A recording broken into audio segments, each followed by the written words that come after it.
This new Post Malone album, it's not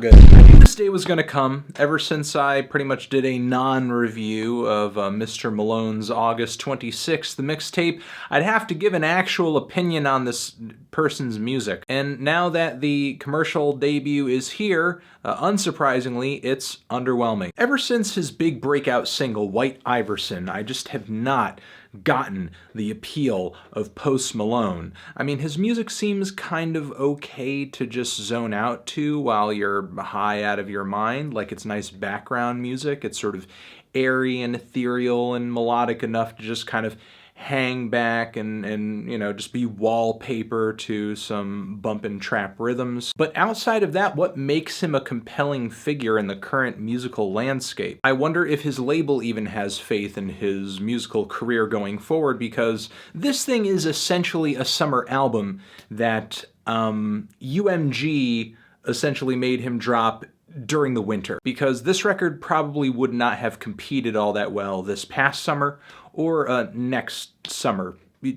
And now that I hear the material here, it's pretty obvious as to why. You have tracks on here like Broken Whiskey Glass, as well as Go Flex. These tracks that have kind of a guitar backing track hanging in the background. Hey man, Post Malone, he's different, man. He plays some guitar. Listen, it does not matter how many trap rhythms you throw behind that guitar and Malone's vocals. Doesn't matter how many effects you sort of throw on his voice. At the core of these songs, essentially what you're listening to is a cargo short wearing college age bro who is strumming his acoustic guitar and crooning in the common area of his dormitory, hoping some babes are walking by and just are totally blown away by his deep, sad lyrics and immense talent. Then we have cuts on here like Deja Vu with Justin Bieber, Ever Since Hotline Bling, and Dram's Cha Cha. Every artist needs to come through with some kind of tropical pop rap ballad that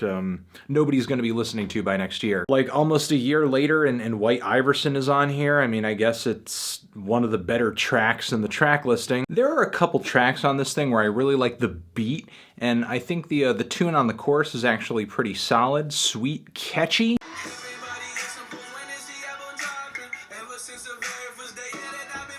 I like it, but I feel like a loser listening to it. But once I start reading into the almost totally irredeemable lyrics of this track and many others on here, I'm quickly reminded that there's not really much to what I'm listening to. It's pretty vapid. And then we have cuts like Cold, which there are just far too many of on this project, where Malone is trying way too hard to be moody, and with really nothing to be moody over. What's even worse is these moodier tracks are very spacious, very minimalist, which only serves as an excuse not to change up things on the chorus all that much. And this one cut, I Fall Apart, which it's one of many cuts on here where the vocal track sounds like it was recorded at the bottom of a well or something, or at the end of a tunnel. I don't know why some of the vocal recordings on this record are so bad. Well, on this cut in particular, I feel like I'm listening to some kind of trap alternative R&B Bon Iver. And if you caught my review of his latest record, I'm not even a really big fan of the regular Bon Iver. And this duet with Kalani, there's absolutely no chemistry on this track. Both of them are just flat, emotionless, cold fish on this song.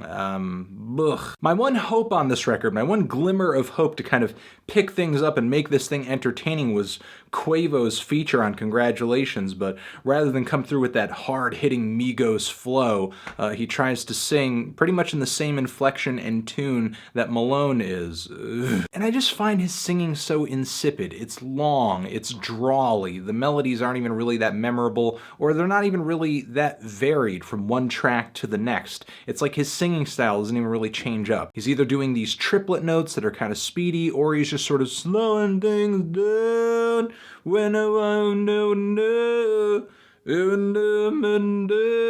It's like he's doing the same thing on every track. There's just nothing special about this album, in my opinion. And the things that do make it stick out aren't necessarily good things. I mean, the inflection of his voice, his subpar lyrics. It's like he tried to write a bunch of White Iversons and just hand the album in. With a couple songs here and there that kind of change things up, but I don't think these acoustic cuts really reveal another side of Post Malone or really sort of bring him any depth as an artist. And the song Deja Vu, despite a feature from Justin Bieber, has been one of the biggest duds of the year as far as a single from a major artist. The song made 75 on the US Billboard Hot 100. Number 1 in New Zealand, though. New Zealand. Post Malone really needed to come through on this album and prove that he had some kind of staying power, that he had some kind of artistic ability beyond the fluke of a hit, White Iverson. But I think he's really going to pan out as a one-hit wonder, given the lack of compelling material on this album, which 2016 just had to throw out there before the year was even out. It's like, hey, here, 2016's over, let me just kick you in your ass on your way out. It's not good. Musician, have you given this album a listen? Did you love it? Did you hate it? What would you rate it? You're the best. You're the best. What should I review next? Hit the like if you like. Please subscribe. And please don't cry. Just leave an angry comment in the comments if you're pissed off. Yeah, all sorts of links next to my head, other videos you should check out. And the like, subscribe to the channel, official website, Post Malone, forever.